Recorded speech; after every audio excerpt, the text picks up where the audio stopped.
So no sooner than I just made a video about the Charlottesville, Virginia protesters, and in that group of protesters, you had counter protesters. And in my last video, I explained who the counter protesters were. No sooner than I uploaded that video, which is probably an hour or two ago, once this one's uploaded, I just looked on another website, and right now, as the time of this video is being had, there is another protest that's occurring in Seattle, Washington. We have protesters, and then what the news station organizations call counter-protesters.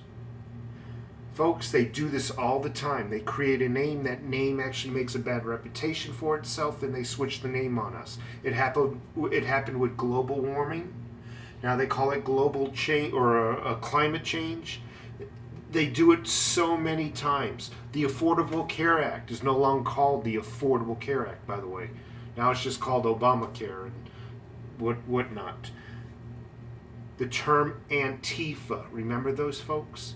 Antifa, the protesters that wore black masks and black.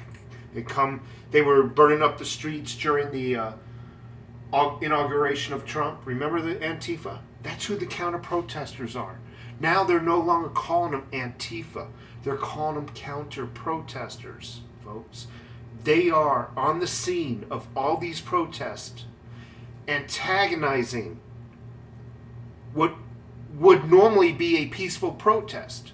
So right now I tell you, I'm looking at my computer monitor, counter protesters were at Charlottesville, Virginia.